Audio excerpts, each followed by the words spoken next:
Assalamualaikum warahmatullahi wabarakatuh. Perkenalkan, nama saya Yuni Tanisi. Saya salah satu mahasiswa Universitas Terbuka dengan NIM 859925544. Di sini dalam rangka untuk menyelesaikan tugas 1 literasi, saya akan mewawancarai kepala sekolah dan pembina pramuka di SDNI Al Khair.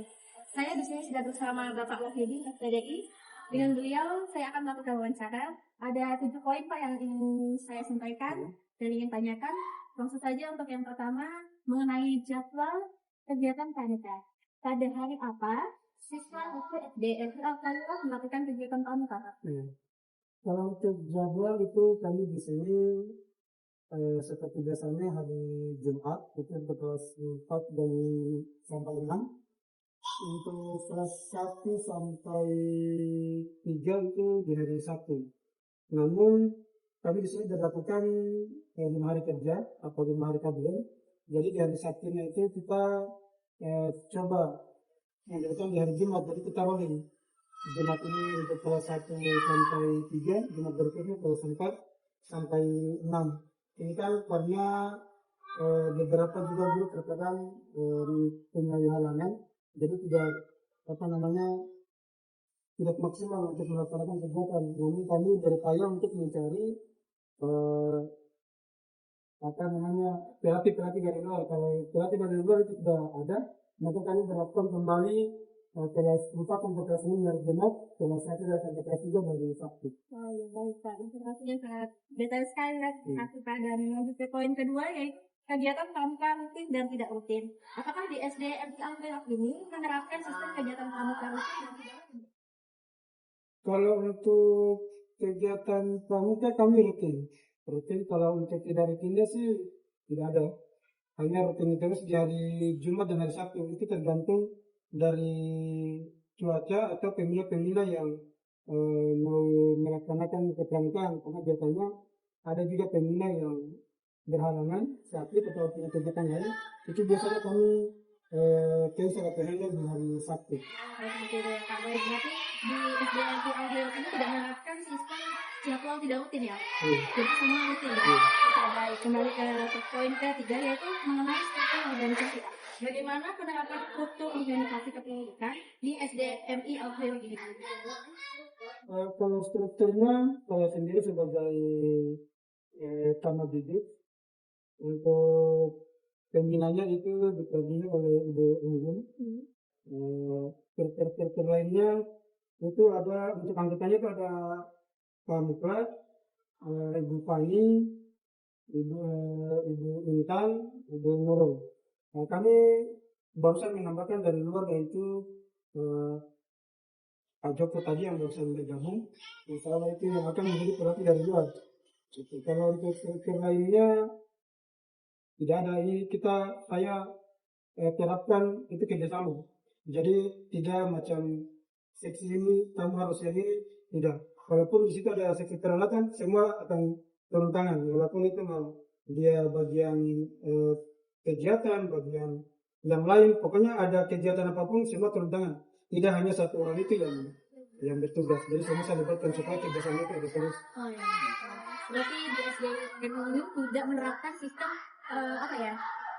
organisasi, melainkan memanfaatkan gotong royong untuk sama-sama melakukan sesuatu ya. Oke, baik, sangat bagus sekali ya. Masuk ke poin 4 Pak, mengenai sarana dan prasarana. Sarana dan prasarana apa yang digunakan siswa-siswi SDNI Al Khair ini untuk menjadi alat penunjang agar melaksanakannya kegiatan pramuka Pak? Untuk sarana prasarananya, sekarang di bidang kepramukaan kami sudah belanja yang namanya tenda untuk perkemahan.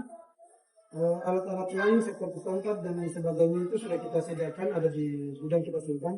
Namun sekarang jarang kita kasih keluar karena kita berfokus kepada apa yang menjadi untuk lomba. Dan itu kalau ada perlombaan dari jauh-jauh hari kita sudah siapkan, mulai dari tali kemali atau simakor dan lain sebagainya itu kita sudah siapkan. Untuk sarana-prasarana yang lain, insya Allah kami sudah punya. Walaupun ada yang belum kita lengkapi, insya Allah kita lengkapi karena kami di sini juga alat-alat yang seperti untuk kepramukaan itu kita punya dana dari bos yang bisa bantu. Gitu. Oke, baik. Berarti untuk sesi sarana dan prasarana itu sudah dibilang cukup ya, Iya, sudah cukup. memenuhi. Cukup. Iya, baik. Masuk ke poin kelima Kak, mengenai sistem penilaian dalam kegiatan pramuka. Nah, bagaimana sistem penilaian pada siswa-siswi SD dalam kegiatan pramuka? Kalau sistem penilaiannya ini kan kami ada 513 siswa yang kita periksa. Nah, namun kami juga tidak berfokus secara keseluruhan. Kalau kami aktifkan itu secara keseluruhan, lapangan kami ini kurang luas, jadi ruang geraknya itu tidak ada. Untuk pengabsenan itu kami buat absen biasa.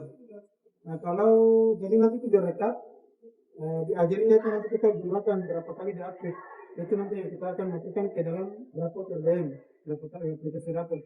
Nah, jadi di situ akan tertulis nanti aktif, aktif sekali, aktif sedang, aktif tidak aktif. Jadi itu yang akan, memang sebenarnya di sini tidak ada penilaian untuk kepramukaan. Namun kalau dituang dalam rapor kan itu bisa menjadi penilaian ke depannya dengan tes apapun itu kan dilihat di rapornya lagi. Apalagi kalau kepramukaan ini kan alurnya pasti ya tes polisi, tes tentara itu sudah pasti di situ. Tapi kalau misalnya ada anak-anak yang mampu tapi malas untuk ikut kepramukaan, ya berarti di rapornya nanti kita tulis tidak aktif. Gitu. Oke, baik. Berarti lebih terfokuskan dengan absen ya? Jadi nilainya tergantung dengan absen masuk tidaknya peserta pramuka, seperti itu ya? Oke, baik. Masuk ke pertanyaan poin ke-6 Bapak tentang prestasi yang diraih. Prestasi apa saja yang sudah diraih oleh siswa-siswi SDN Al-Khairat dalam mengikuti kegiatan pramuka? Apakah ada sertifikat atau medali atau bahkan piala? Kalau untuk yang diraih itu banyak. Dari awal kami berdirikan kepramukaan, organisasi kepramukaan, anak-anak itu sudah banyak mendapat penghargaan baik dari piagam ataupun piala. Kemarin minggu kemarin kami juga baru selesai mengikuti pertemuan yang mana siswa-siswi juga itu mendapatkan beberapa piala, terutama juara semapur dan kegiatan-kegiatan yang lain. Kalau untuk mau dokumentasi pialanya, kami bersedia untuk menampilkan piala itu. Oke, baik. Berarti mengenai prestasi ini sudah banyak yang diraih ya, karena memang sudah menjalankan pramuka sejak lama ya. Oke, baik. Masuk ke poin ke-7 yaitu mengenai tantangan. Sesuatu pasti adalah hambatannya, Kak. Nah, apakah di dalam kegiatan pramuka terdapat suatu berupa tantangan pembina dalam membimbing siswa-siswi di dalam pelaksanaan kegiatan pramuka? Apabila ada tantangan tersebut, maka tantangan apa saja yang dialami oleh pembina pramuka, Kak, di SDNI Al-Khairat ini? Untuk tantangannya memang banyak sekali ya, karena siswa ini kebanyakan terfokus pada bermain. Jadi kalau dimonitoring oleh hanya satu orang, ya seperti saya sampaikan tadi, itu kami di sini 513 siswa. Ada yang aktif sekali, ada juga yang tidak. Jadi kalau umpamanya mereka ini masuk semua, ya tantangan kami bagaimana cara mereka tuh bisa kita rangkul secara menyeluruh. Nah, makanya saya berlakukan pembina lebih banyak daripada yang sebelumnya supaya untuk mengantisipasi siswa-siswa yang mandiri, yang tidak yang mengganggu temannya. Jadi kalau untuk tantangan, yang kalau kami bisa atasi, tapi lebih dari itu ya harus kita manfaatkan pembina-pembina yang ada supaya mereka bisa terfokus kepada penelitian. Oke, baik. Berarti tantangannya sepertinya seperti pembinanya yang harus lebih dibanyakan seperti itu ya, Pak ya. Oke, baik. Terima kasih Kak atas waktunya. Semoga kegiatan pramuka di SDN Al-Khairat ini berjalan selalu baik dan lebih memancarkan dunia SD ya. Amin. Terima kasih banyak Pak atas wawancaranya. Baik, sekian wawancara dari saya. Kurang dan lebihnya mohon dimaafkan. Wassalamualaikum warahmatullahi wabarakatuh. Assalamualaikum warahmatullahi wabarakatuh. Perkenalkan, nama saya Yunita Ningsi. Saya akan melakukan observasi berupa wawancara kepada pembina pramuka di SDN Al-Khairat ini. Saya sudah bersama dengan Ibu Anggu. Waktunya Ibu untuk wawancara. Langsung saja untuk poin pertama ya Ibu ya. Oke. Yang pertama yang ingin saya tanyakan mengenai pramuka di sekolah ini yaitu tentang jadwal ini.